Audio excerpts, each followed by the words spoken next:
My fellow Americans, Thanksgiving is a special time in America, a time to reflect on what the year has brought, to think about what lies ahead.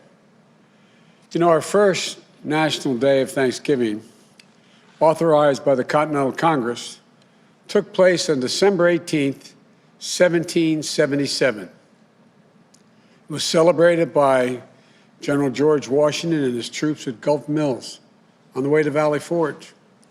And it took place under extremely harsh conditions and deprivation, lacking food, clothing, and shelter. They were preparing to ride out a long, hard winter. And today, you can find a plaque in Gulf Mills marking that moment. Here's what the plaque reads. It says, "This Thanksgiving, in spite of the suffering, showed the reverence and character that was forging the soul of a nation." Forging the soul of a nation. Faith, courage, sacrifice, service to country, service to each other, and gratitude even in the face of suffering have long been part of what Thanksgiving means in America. You know, looking back over our history, you see that it's been in the most difficult circumstances that the soul of our nation has been forged. And now we find ourselves again facing a long, hard winter. We fought a nearly year-long battle with a virus that has devastated this nation. It's brought us pain and loss and frustration. And it's cost so many lives. 260,000 Americans and counting. It's divided us, angered us, set us against one another. I know the country has grown weary of the fight. But we need to remember we're at war with a virus, not with one another, not with each other. This is the moment where we need to steel our spines, redouble our efforts, and recommit ourselves to the fight. Let's remember, we're all in this together. Sounds trite to say it, but we're all in this together. For so many of us, it's hard to hear this fight isn't over. And we still have months of this battle ahead of us. For those who've lost a loved one, I know that this time of year can be especially difficult. Believe me, I know. I remember that first Thanksgiving, the empty chair, the silence takes your breath away. It's really hard to care. It's hard to give thanks. It's hard to even think of looking forward. And it's so hard to hope. I understand. I'll be thinking and praying for each and every one of you at this Thanksgiving, at your Thanksgiving table, because we've been there. This year we're asking Americans to forego so many of the traditions that we've long made in this holiday, which made it so special. For our families, for 40-some years, we've had a tradition of traveling over Thanksgiving. Tradition that we've kept every year save one, the year our son Bo died. But this year, we'll be staying home. We've always had big family gatherings at Thanksgiving. Kids, grandkids, aunts, uncles, brothers, sisters, and more. For the Bidens, the days around Thanksgiving have always been a time to remember all we had to be grateful for, and a time to begin to think about Christmas and begin even to do the Christmas list. But this year, because we care so much for each other, we're going to be having a separate Thanksgiving. For Jill and I, we'll be at our home in Delaware with our daughter and our son-in-law. The rest of the family will be doing the same thing in small groups. So I know how hard it is to forego family traditions. But it's so very important. Our country's in the middle of a dramatic spike in cases. We're now averaging 160,000 new cases a day. And no one will be surprised if we hit 200,000 cases in a single day. Many local health systems are at risk of being overwhelmed. That's the plain and simple truth. Nothing made up, it's real. And I believe you always deserve to hear the truth. Hear the truth from your president. We have to try to slow the growth of this virus. We owe it to the doctors and the nurses and other frontline workers, care workers, who've risked their lives, some lost their lives, put so much on the line in a heroic battle in this virus against it for so long. You know, we owe that to our fellow citizens who need access to hospital beds and care to fight this disease. We owe it to one another. It's literally our patriotic duty as Americans. It means wearing a mask, keeping social distancing, limiting the size of any group we're in. Until we have a vaccine, these are the most effective tools to combat the virus. Starting on day one of my presidency, we will take steps that will change the course of this disease.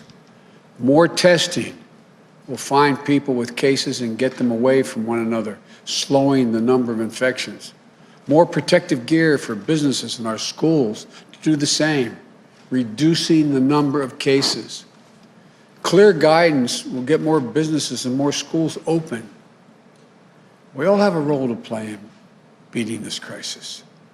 The federal government has vast powers to combat the virus. And I commit to you, I will use all of those powers to lead a national coordinated response. But the federal government can't do this alone. Each of us has a responsibility in our own lives to do what we can do to slow the virus. Every decision we make matters. Every decision we make can save lives. None of these steps we're asking people to take are political statements. Every one of them is based on science, real science. Now, the good news is there has been significant record-breaking progress made recently in developing a vaccine. And several of these vaccines look extraordinarily effective. And it happens that we're on track for the first immunization to begin by late December, early January. Then we'll need to put in place a distribution plan to get the entire country immunized as soon as possible, which we will do, but it's going to take time. I'm hoping the news of the vaccine will serve as an incentive to every American to take these simple steps to get control of the virus. There's real hope, tangible hope. So hang on. Don't let yourself surrender to the fatigue, which I understand it is real fatigue. I know we can and we will beat this virus. America's not going to lose this war. We'll get our lives back. Life is going to return to normal, I promise you. This will happen. This will not last forever. So yes, it's been a really hard year, particularly hard for over 250,000 people and their families. But I still believe we have much to be thankful for. There's so much to hope for, much to build on, much to dream of. Here's the America I see, and I believe it's the America you see as well. America that faces facts, an America that overcomes challenges, an America that where we seek justice and equality for all people, an America that holds fast to the conviction that out of pain comes possibility, out of frustration comes progress, and out of division, unity. You all know in our finest hours, that's who we've always been, and that's who we shall be again. For I believe that this grim season of division, demonization, is going to give way to a year of light and of unity. Why do I think so? Because America is a nation not of adversaries, but of neighbors. Not of limitations, but of possibilities. Not of dreams deferred, but of dreams realized. I've said many times that this is a great country We are a good people. This is the United States of America. And there's never been anything we've been unable to do when we've done it together. Think of what we come through as a nation. How many things we've come through? Centuries of human enslavement, cataclysmic civil war, exclusion of women from the battle box, world wars, Jim Crow, the long twilight struggle against Soviet tyranny that could have ended not in the fall of the Berlin Wall, but in nuclear Armageddon. Look, I'm not naive. I know that history is just that, history. But to know what came before, what's come before, what's happened before, can help arm us against despair. Knowing that previous generations got through the same universal human challenges that we face. The tension between selfishness and generosity, between fear and hope, between division and unity.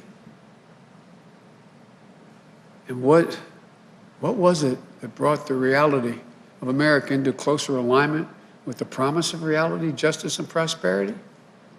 Sounds corny, but it was love, plain and simple.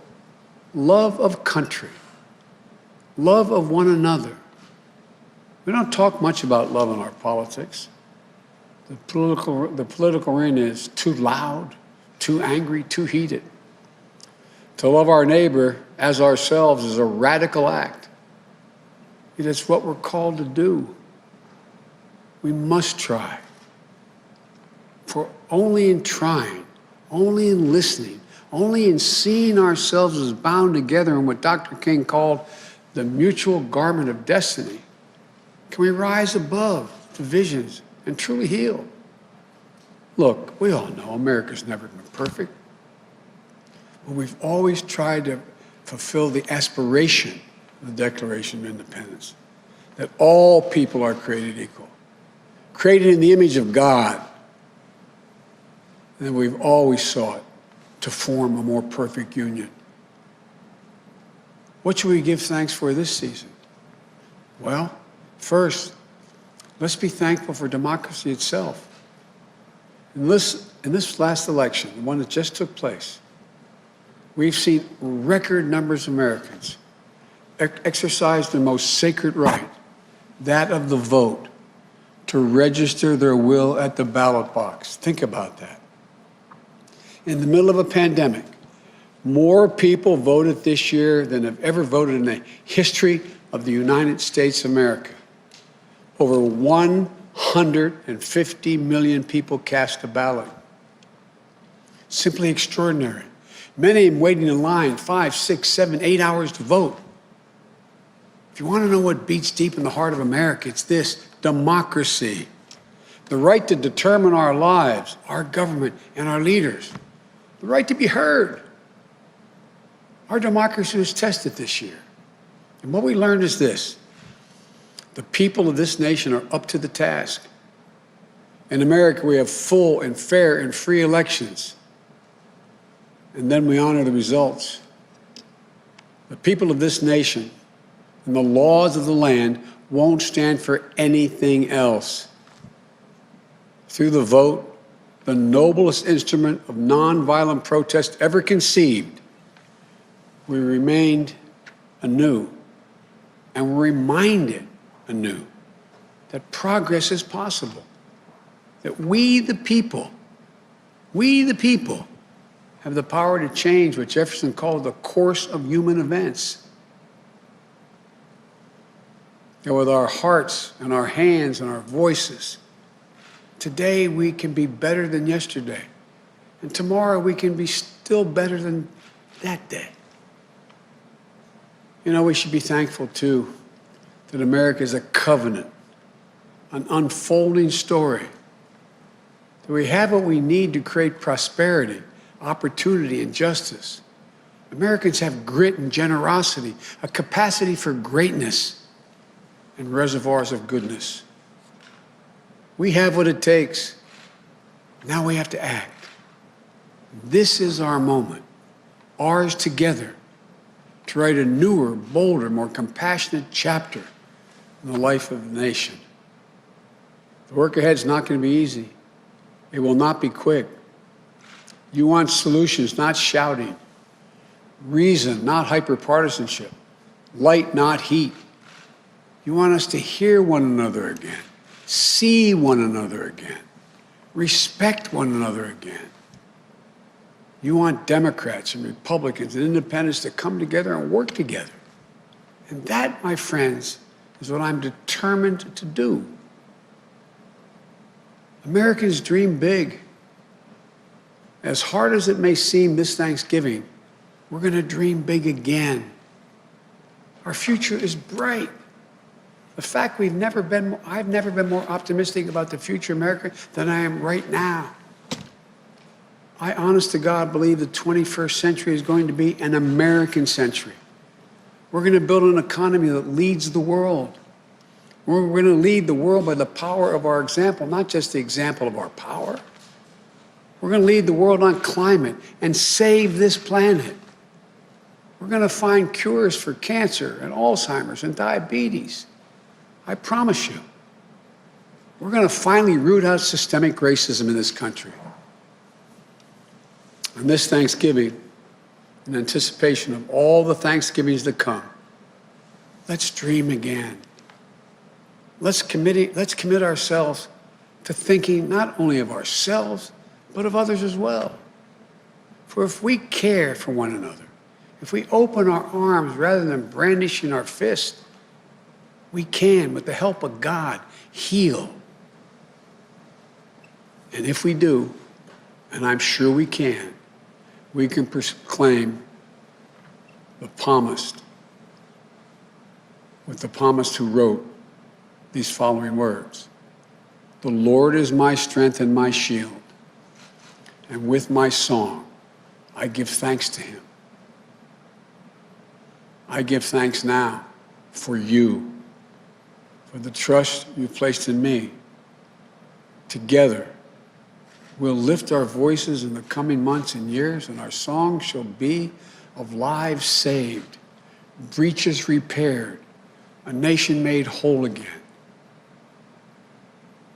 Folks, from the Biden family to yours, wherever and however you may be celebrated, we wish you a happy Thanksgiving. May God bless you, and may God protect our troops. Happy Thanksgiving.